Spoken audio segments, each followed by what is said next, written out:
السلام علیکم، کیسے ہیں آپ سب؟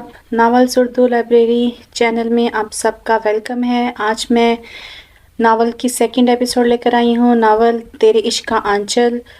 تو آپ یہ ایپیسوڈ پڑھیے گا یا سنیے گا جیسے آپ لوگوں کو اچھا لگتا ہے، تو ویسے آپ اس ایپیسوڈ کو لازمی پڑھیے گا اور پھر بتائیے گا کہ آج کی ایپیسوڈ آپ کو کیسی لگی۔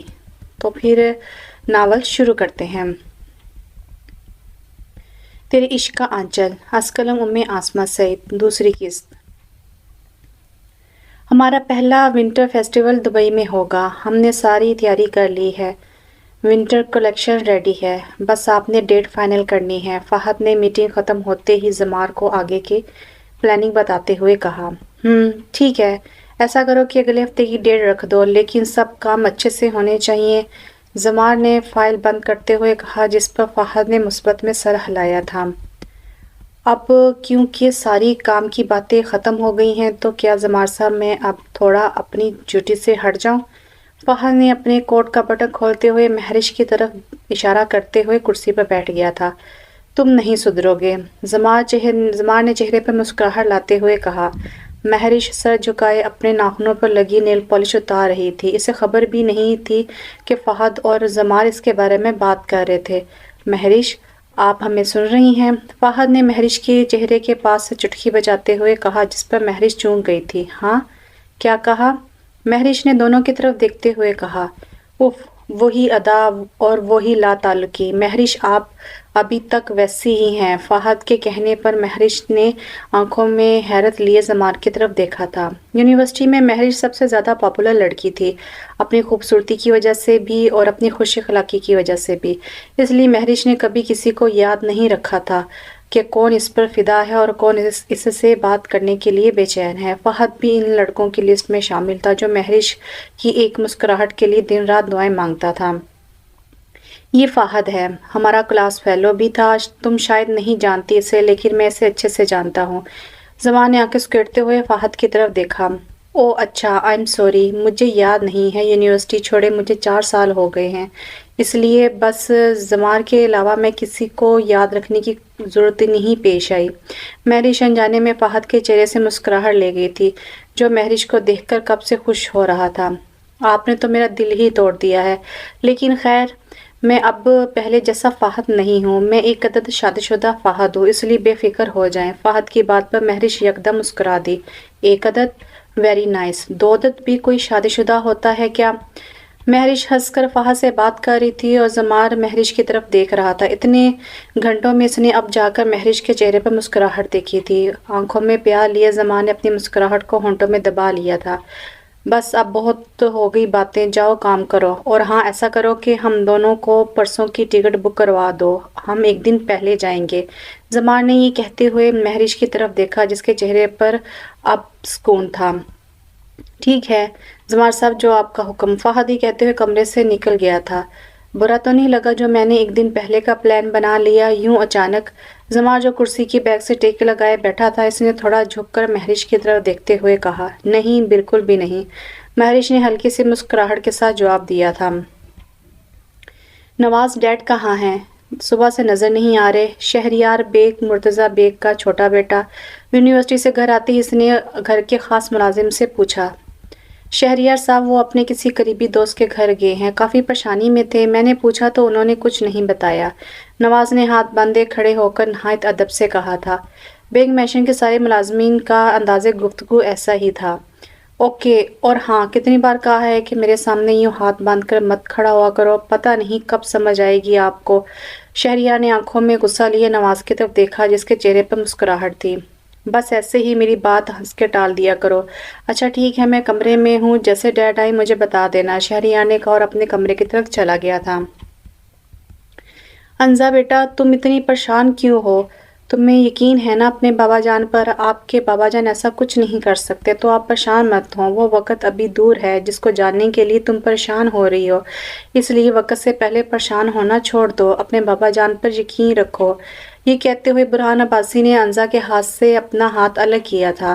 آپ مجھے چھوڑ کر مت جائیں بابا جان، میرے سوا آپ کا کوئی نہیں ہے، مت جائیں پلیز بابا جان۔